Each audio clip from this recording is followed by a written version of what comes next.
High, how's going on? আশা করা যাচ্ছে আপনারা সবাই ভালো আছেন। তো আমাদের ফোনে যে মেসেজ অ্যাপ্লিকেশনটা রয়েছে, এর যে একটা ব্যবহার রয়েছে সেটা কিন্তু আসলে দিনে, দিনে এর ব্যবহারটা আসলে কমে যেতে শুরু করে। কারণ আমরা এসএমএস কিংবা এমএস যখন সেন্ড করি সেখানে আসলে বেশ কিছু বাধ্যবাধকতা রয়েছে। যেমন ধরুন ১৬০০ ক্যারেক্টার বা তার থেকেও বেশি আমরা এমএমএস কিংবা এসএমএস এ পাঠাতে পারবো না। তো সেই লিমিটেশনগুলো দূর করার জন্য বিভিন্ন প্রকার থার্ড পার্টি অ্যাপ্লিকেশন চলে আসে। যেমন ধরুন মেসেঞ্জার, হোয়াটসঅ্যাপ, টেলিগ্রাম বা অন্যান্য যেগুলো রয়েছে। এছাড়াও আমি আপনাদেরকে জানিয়ে রাখি এসএমএস অর্থাৎ শর্ট মেসেজিং সার্ভিস এই জিনিসটা কিন্তু ১৯৮৫ সাল থেকে চলে আসতেছে। এর পরবর্তীতে তারা একটা ভাবে যে আমরা একটা এমন কোনো একটা কমিউনিকেশন সার্ভিস এড করব যেখানে হচ্ছে এসএমএস এবং এমএমএস এর যে লিমিটেশন গুলো রয়েছে সেগুলো দূর করা যাবে এবং এটা হচ্ছে আপনাদের যে ডিফল্ট মেসেজ অ্যাপ্লিকেশনটা রয়েছে সেটা সেখানে এড থাকবে। এর কার্যক্রম ২০০৮ সাল থেকে শুরু হলেও এর দায়িত্ব ছিল যে সেলুলার ডাটা প্রোভাইড করে যে সিম কোম্পানিগুলো রয়েছে তারাই আসলে এই ফিচারটা এড করবে। কিন্তু আসলে শেষ পর্যন্ত তারা করেনি এবং ২০১৯ সালে এই যে আরসিএস বা রিচ কমিউনিকেশন সিস্টেম মেসেজের যে অপশনটা রয়েছে সেটা গুগল এর দায়িত্ব নেয় এবং তারা হচ্ছে ২০২০-২১ সাল থেকে ফোনগুলোতে আস্তে, আস্তে আসলে আরসিএসটা এনেবল করতে শুরু করে।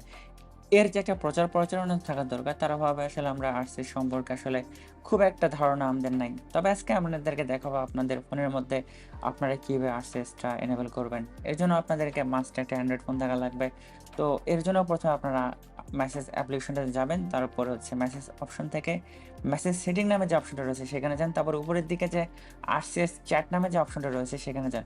সেখানে যদি শুরুতে যে কানেক্টেড লেখাটা দেখায় তাহলে কংগ্রাচুলেশনস আপনাদের ফোনে RCS অপশনটা আগে থেকে এনেবল ছিল। আর যদি সেটা এনেবল করা না থাকে, তাহলে সেটা এনেবল করে দেন। আর সেই জিনিসটা কিন্তু ভেরিফাই হতে আপনাদের ৭ দিন পর্যন্ত সময় লেগে যেতে পারে।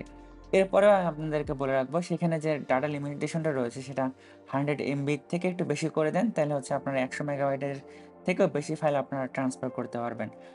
আরসিএস মেসেজ যখন একজন আরেকজনকে পাঠাবেন তখন কিন্তু আসলে আপনাদের কোনো সেলুলারভাবে কোনো টাকা কাটবে না। এখানে হচ্ছে আপনাদের যে এমবি কিংবা মেগাবাইট যেটা রয়েছে সেটা খরচ হবে। সেটা যদি ওয়াইফাই দিয়ে হয় তাহলে আপনারা এই জিনিসটা একেবারে ফ্রিতে করতে পারবেন। আমি আপনাদেরকে বলে রাখি আপনারা যদি আরসিএস এনেবল করা থাকে কিন্তু তারপরে যদি আরেকজনকে টেক্সট করতে যাচ্ছেন আরসিএস থেকে, তার যদি আরসিএস এনেবল করা না থাকে তাহলে কিন্তু সেখানে টেক্সট মেসেজই দেখাবে।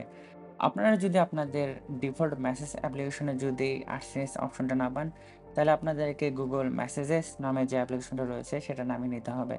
সেখানেও যদি না পান তাহলে হচ্ছে আপনাদের Google মেসেজেস অ্যাপ্লিকেশনটা আপডেট করে নেন।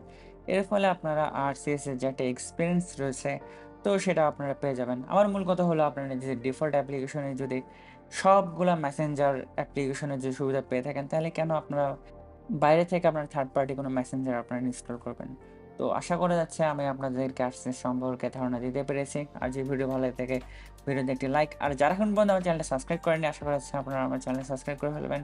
আর সবাই অনেক ভালো থাকবেন। Tata, bye bye. নেক্সট কোনো ভিডিওতে আপনাদের সাথে অতি শীঘ্রই দেখা হবে।